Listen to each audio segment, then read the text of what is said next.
Et très bien installé, M. Guy Abi Noguès, il est expert financier. Avec lui, pourquoi faut-il encourager l'investissement au féminin? Voilà un sujet qui colle bien à cette belle journée que nous célébrons aujourd'hui. M. Guy Abi, bonjour. Bonjour Thierry, bonjour Alix. Bonjour M. Abi. Bienvenue. Merci. Alors, vous maîtrisez bien ce plateau, et bien les téléspectateurs vous maîtrisent bien aussi. Alors, nous allons parler de pourquoi faut-il encourager l'investissement au féminin, essayer de répondre à cette question à travers d'autres déclinaisons que nous allons vous proposer. Pourquoi les femmes doivent-elles s'adresser à des spécialistes de marché? On en parlera aussi. Pourquoi même parler de l'investissement au féminin? Quelle est la particularité? Alors, je crois que quand on parle d'investissement au féminin, cela s'impose. Pourquoi cela s'impose? Vous savez, les femmes gagnent aujourd'hui de l'argent autant que les hommes. Et elles sont appelées donc à transmettre un patrimoine, notamment à leur descendance. Et pour transmettre ce patrimoine-là, elles doivent faire valoriser ce patrimoine. Et pour faire valoriser ce patrimoine, elles doivent donc pouvoir donc investir, notamment sur le marché financier, pouvoir donc investir en bourse et avoir droit, j'allais dire, à la panoplie de tous les produits financiers qui existent sur le marché et pouvoir donc en bénéficier également des conseils d'usage, notamment des spécialistes qui sont sur le marché, si elles ne sont pas donc outillées en matière donc de finances. Et à partir de cet instant-là, il va sans dire que les femmes ont droit au marché financier au même titre que les hommes. Alors vous qui êtes bien imprégné de la chose de l'investissement, pourrez-vous nous donner quelques chiffres en matière de statistiques sur les tendances des investissements des femmes? Quel est l'état des lieux? Je n'ai pas de chiffres réels, mais ce que je peux vous confirmer, et vraiment avec certitude, c'est que les femmes sont dans l'ensemble très peu représentées au niveau des instances de direction, notamment de toutes les sociétés de gestion en matière donc, Cette journée a bien son sens, hein, j'ai envie d'ajouter. En matière donc de finances. Les femmes sont très peu représentées. Alors aujourd'hui, la question qui se pose, c'est comment faire pour amener donc les femmes à être beaucoup plus représentées donc, dans ce milieu de la finance ici, dans la sous-région. Vous savez, par exemple, qu'en France, en 1965, c'est seulement en 1965 que les femmes ont été autorisées à ouvrir des comptes bancaires et notamment à émettre des chèques sans l'avis de leur mari. Et c'est seulement 2 ans plus tard, en 1967, que les femmes ont eu accès au marché boursier. Alors, quand nous sommes ici en Afrique, aujourd'hui nous sommes en 2021, et que la plupart de nos femmes peuvent accéder au marché boursier sans problème, c'est vrai, elles peuvent donc consulter ces spécialistes pour pouvoir donc investir pour leur propre chef, mais en même temps, quand on parle justement de direction, on se réjouit du fait qu'aujourd'hui, on commence à constater de plus en plus une certaine féminisation des postes de direction au niveau donc de la plupart des sociétés de gestion, des banques et même aussi des sociétés de gestion de patrimoine. On aimerait que cela se déploie sur tous les autres secteurs en tout cas. Tout à fait. À 50-50. Alors, c'est vrai qu'on parle de... Elles sont peu nombreuses d'une part. D'autre part, on évoque très souvent la performance de la femme dans tous les secteurs d'activité. Pourquoi sont-elles plus performantes que les hommes en matière de gestion de portefeuille? Alors, j'avoue que c'est un fait. C'est un fait, je suis un homme, il faut reconnaître ce fait-là. Et pourquoi? C'est tout simplement parce que les femmes ont une gestion beaucoup plus rigoureuse, elles sont beaucoup plus prudentes et elles sont beaucoup plus patientes en matière de gestion d'actifs. Lorsque elles sont en face du marché et que le marché est volatile, les femmes n'ont pas tendance à s'affoler.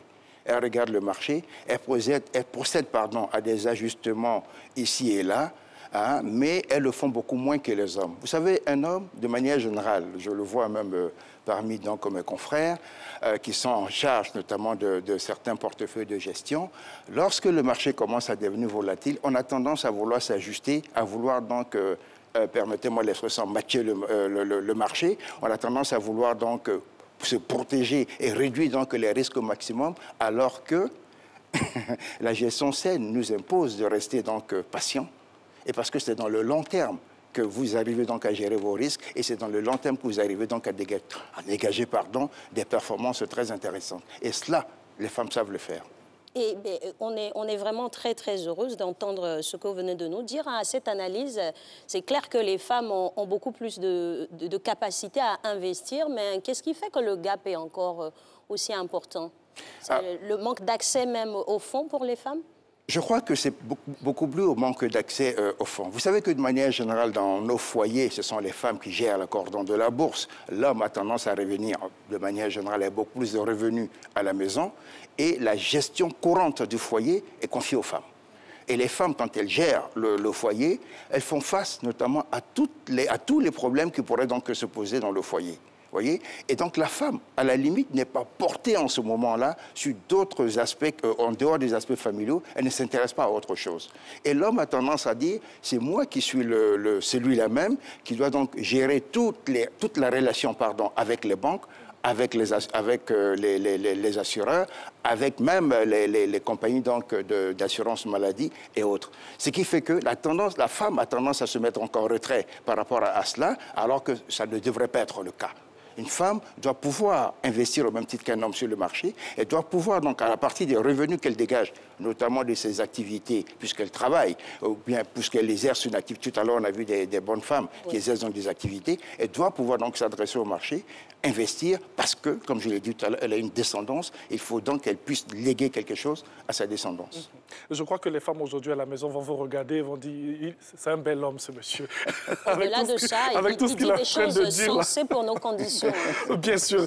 Alors, c'est vrai que les femmes, sont très tournées vers des activités. On a du commerce, on a de l'informel aussi. Si on part dans le domaine de la bourse, est-ce qu'elles sont nombreuses à investir en bourse? Non, très peu de femmes. Très peu de femmes investissent en bourse. Et je l'ai dit, ce n'est pas parce que les femmes ne peuvent pas avoir accès, notamment donc, à la bourse, c'est tout simplement parce que dans la relation familiale, c'est l'homme qui a contact avec le marché financier. C'est l'homme qui a contact avec le marché bancaire. C'est l'homme qui a contact avec le marché des assurances. Vous voyez? Et la femme attend que son mari revienne donc à la maison avec notamment les différents portefeuilles d'investissement qu'il aurait pu constituer ici et là. Ce qui est, à mon avis, un tort. La femme doit pouvoir prendre les rênes des choses, elle doit pouvoir donc prendre le devant des choses et aller donc s'adresser aux spécialistes du marché et investir à son tour. Monsieur Abig-Noguès, ce n'est pas faute de ne pas vouloir le faire. Il faut que le cadre soit instauré, justement, la famille et la société en miniature. C'est là-bas que se transmettent les valeurs, les pratiques. Vous qui êtes expert en finance et avec tout ce que vous nous dites aujourd'hui, est-ce qu'il n'y a pas une manière de se réapproprier même l'approche financière au niveau familial et de par là, cela pourrait se dépeindre sur toute la société après? Vous savez, je crois que de manière générale, et ça je parlerai vraiment, et tous les hommes peut-être me tomberont là-dessus, nous les hommes, nous sommes un peu matures. On ne veut pas reconnaître que les femmes gèrent mieux que nous, notamment dans nos foyers. Quand on voit bien, vous savez, si vous confiez la gestion familiale à un homme dans un foyer, vous allez être confronté à un certain nombre de problèmes. Parce que l'homme, une fois qu'il a réglé les grands agrégats, notamment l'eau, l'électricité, les téléphones, le reste, il ne sait même plus ce qui se passe dans la maison. Voyez? Alors que la femme, elle est sur le détail. Elle a une vision à long terme. Et ayant donc cette vision à long terme, elle voit venir les choses et donc elle prend des dispositions pour pouvoir donc faire face aux problèmes qui vont donc arriver. Et ce sont ces mêmes dispositions que j'appelle donc les femmes à prendre pour pouvoir donc aller sur le marché. Par quelle approche? Par quelle approche? Notamment par les revenus qu'elles ont. Vous savez, quand une femme, vous lui donnez, par exemple, 100 000 francs CFA pour gérer donc ce qu'on appelle donc l'argent de la famille, pour pouvoir faire face aux charges familiales, à la fin du mois, la femme est capable de vous dire, peut-être il me reste 20 000 francs CFA. Vous voyez? Regardez, donnez ce même montant à un homme. Au milieu du mois, il vous dira qu'il n'y a plus rien. Ouais. Tout ça réside notamment dans la gestion rigoureuse que les femmes ont, comment dirais-je, par rapport donc à de l'argent. Et donc une femme, si elle dispose de revenus, si elle peut avoir des revenus notamment émanant donc, de son salaire, de ses activités commerciales, elle peut s'intéresser au marché financier et réaliser des prouesses sur le marché financier. Alors, réaliser des prouesses, performances, les femmes dans tout, sans vouloir stéréotyper. Hein. Existe-t-il un type d'investissement pour les femmes où aujourd'hui les femmes peuvent et doivent investir dans tout? Les femmes peuvent et doivent investir dans tout, y compris même l'immobilier. Vous savez, quand vous regardez le marché financier, je le vois avec les femmes qui sont notamment à la tête de toutes les structures sur le marché financier, les femmes qui sont à la tête des SGI, les femmes qui sont à la tête des SGP, celles qui gèrent notamment des fonds communs de placement. Oui. Vous regardez, les performances dégagées par ces femmes sont supérieures aux performances dégagées par les hommes. Pourtant, ce sont les mêmes fonds d'investissement qui sont constitués ici et là et qui sont gérés par tous ces professionnels du marché. Voyez? Et donc, à partir de cet instant-là, si il y a de la performance chez les femmes, s'il y a, comment dirais-je, beaucoup plus d'attention, notamment dans le suivi d'un portefeuille d'investissement, il va sans dire qu'il faut que les femmes prennent le devant des choses et se mettent vraiment en avant pour pouvoir faire valoir, j'allais dire, leurs compétences et leur savoir-faire. Alors, ça fait plaisir d'entendre un homme aussi bien vanter les mérites et compétences des femmes. Mais en même temps, on est face à une réalité qui est dure, peut-être, et même pas peut-être, hein, pour la condition des femmes. On est encore au stade des inégalités salariales, encore des inégalités culturelles même. Face à tous ces facteurs exogènes, Monsieur Abi, concrètement, comment les femmes peuvent réussir à vraiment s'affirmer quand on sait qu'un homme à salaire, à diplôme égal, un homme aura toujours quelque chose de plus qu'une femme, donc beaucoup plus de capacité? Oui, c'est un fait qui existe effectivement dans la société, mais c'est un fait qui a tendance aujourd'hui à se corriger ici et là dans le monde entier. Mais cela ne peut pas pour autant empêcher donc les femmes d'aller donc sur le marché financier et investir. Je vous ai dit qu'on pouvait investir à minima. Donc, avec le peu de revenus que vous avez, avec le peu de moyens que vous avez, vous pouvez notamment acheter dans des fonds communs de placement, vous pouvez donc investir dans des SICAV, vous pouvez donc acheter des parts ou des petites actions et constituer un portefeuille d'investissement. Vous n'avez pas besoin j'allais dire, d'avoir un gros montant aujourd'hui pour aller sur le marché. Vous pouvez le faire à minima. Et donc, si demain, vous arrivez donc à toucher quelque chose, donc un montant beaucoup plus important, en ce moment-là, vous allez accroître, j'allais dire, votre portefeuille d'investissement en investissant beaucoup plus sur le marché. Il faut retenir ce fait-là. On peut donc investir à minima. Ce n'est pas parce que vous n'avez pas une grosse somme aujourd'hui et que vous ne pouvez pas entrer sur le marché financier. Avec ce que vous dites, on peut investir à minima. Est-ce que cela s'adresse aussi à la dame qui est au quartier, qui vend permettez-moi le mot, beau flotto, ses beignets et tout? Est-ce que cela s'adresse à la dame qui vend son poisson braisé le soir dans nos différents quartiers? Est-ce que cela s'adresse à ces dames-là? Mais cela s'adresse effectivement à ces dames. Vous savez, il y a des femmes, des bonnes dames ici en Côte d'Ivoire qui sont parties de rien et qui ont construit, j'allais dire, ce que je pourrais appeler des petits empires. Quand on parle, par exemple, du secteur de la Tchéquée, on a vu des femmes parties à partir de rien et qui ont bâti des petits empires. Elles sont parties à partir de quoi? À partir d'un minima, à partir d'un petit revenu. Elles ont investi et à force d'investir, elles ont réussi donc à dégager, à mettre en place une structure beaucoup plus grande et beaucoup plus importante aujourd'hui, où elles emploient même des gens. Vous voyez, c'est la même chose dans le secteur financier. Quand vous commencez à investir à minima, notamment dans les fonds communs de placement, et c'est fait pour cela.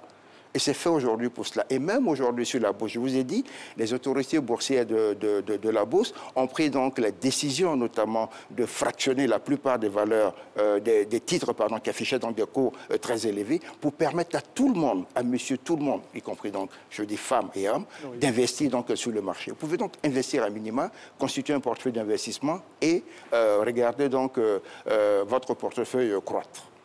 Alors, Monsieur Abi, c'est sûr que les femmes ont des compétences, ont la capacité pour investir, qu'importe leur revenu. On va peut-être plancher sur un secteur beaucoup plus pragmatique pour les femmes. On l'a vu ici, hein, au travers de l'élément.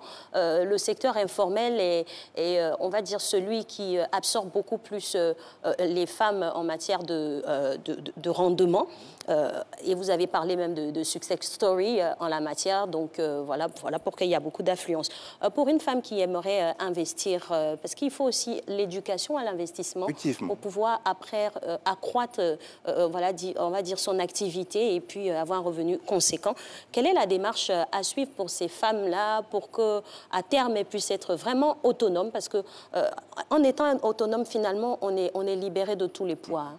C'est ça le plus important. Tout à fait. Je crois que vous avez tout à fait raison. Vous savez, l'éducation financière est très importante. Nous l'avons dit ici sur ce plateau, les autorités boursières, il est de leur responsabilité notamment de mettre en place, j'allais dire, cette éducation financière. Et cette éducation financière doit passer par tous les stades de la vie. Pas seulement les étudiants, pas seulement les étudiantes, pas seulement les lycéens et les lycéennes. Il faut même aller vers le secteur informel et montrer au secteur informel qu'on peut investir de manière donc, en toute sécurité dans le marché financier et ne plus tomber dans les arnaques qui sont proposées ici et là et vous faire prendre à des pièges, j'allais dire, où vous perdrez vraiment tous vos revenus. Effectivement, vous avez tout à fait raison. L'éducation financière est un pas important. C'est une campagne qui doit, j'allais dire, se mettre en place tout doucement. Et je crois savoir que les autorités boursières veulent le faire, elles vont le faire. Et dans tous les pays donc, de l'UEMOA, il y a j'allais dire, des décisions qui sont prises dans ce sens-là pour pouvoir donc donner de l'information, notamment à tous les pans d'activité et encourager les uns et les autres à venir donc vers la bourse. Vous le dites si bien, prôner l'éducation financière. Alors, c'est vrai que vous avez répondu plus ou moins, mais ma question est le prolongement d'Alix et elle est simple, elle est nette. Pourquoi le monde de la finance, en général, gagnerait-il à s'ouvrir davantage aux femmes? Simplement. Mais tout simplement pour bénéficier, j'allais dire, de ce qu'apportent les femmes au monde de la finance. Elles apportent de la rigueur, elles apportent de la souplesse dans les investissements, elles apportent de la patience, elles apportent j'allais dire, de la sérénité dans les investissements. Vous voyez, contrairement donc aux hommes, nous les hommes, dès que le marché commence à être volatile, la plupart des gestionnaires de portefeuille commencent à s'affoler, contrairement aux femmes. Vous voyez, contrairement aux femmes. La femme, elle observe, elle se dit, j'investis pour le long terme. Et la règle est simple. Si j'investis pour le long terme, je reste dans cette vision de long terme et j'attends de voir comment va se comporter mon portefeuille d'investissement. Et je procéderai aux ajustements au moment opportun. Vous voyez? Mais nous, les hommes, on a tendance à vouloir toujours avoir, j'allais dire, un taux de performance sensiblement égal à celui donc, des différents indices qui sont affichés. Et c'est là où on se trompe, notamment dans la gestion des portefeuilles. Alors, monsieur Abi Noguès, vous parliez tantôt un d'aval à une certaine époque que donneraient les hommes pour que les femmes puissent pouvoir disposer d'un compte en banque en tant que tel. Justement, parlons des organismes financiers qui octroient des prêts ça et là. Est-ce qu'il n'y a pas encore des disparités quant au traitement des dossiers quand cela vient de femmes ou d'hommes? Personnellement, je ne pense pas. Parce que pour moi, un projet d'investissement, si vous le présentez notamment à une structure bancaire, c'est la rentabilité du projet qui va attirer donc l'attrait de la banque. Vous voyez, le banquier ne va pas s'occuper du genre. Il ne va pas se dire parce que ce projet est présenté par une femme, donc je ne le finance pas. Non, ce n'est pas vrai.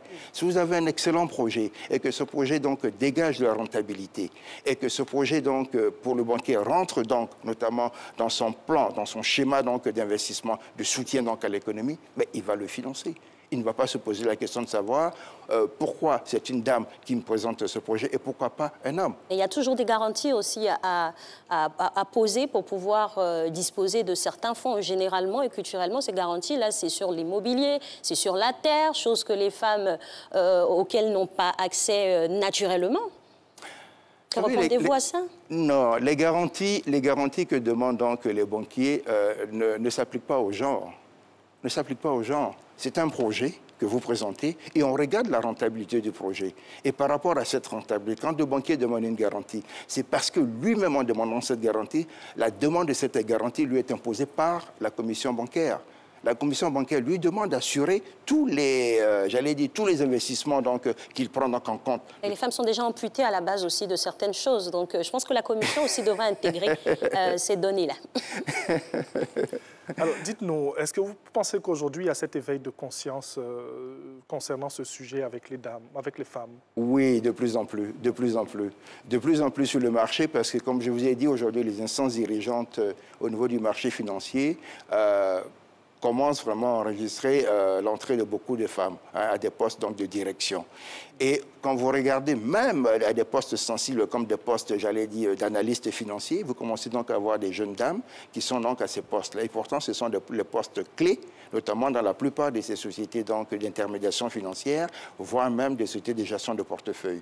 Et quand vous voyez ces jeunes dames qui sont excellemment bien formés et qui viennent pour tenir donc ces postes-là, on peut dire que vraiment, demain, en Afrique de l'Ouest et singulièrement en Côte d'Ivoire, on pourrait être paré au niveau du monde de la finance, notamment donc à une bonne parité entre femmes et hommes. Et être plus à l'aise. Et être plus à l'aise. Et tout à fait. Pour un monde meilleur, il faut une égalité certaine.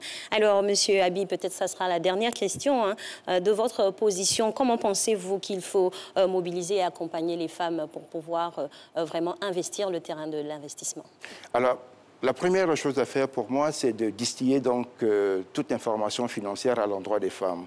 de les former, de leur donner une meilleure donc, éducation financière à l'endroit des femmes.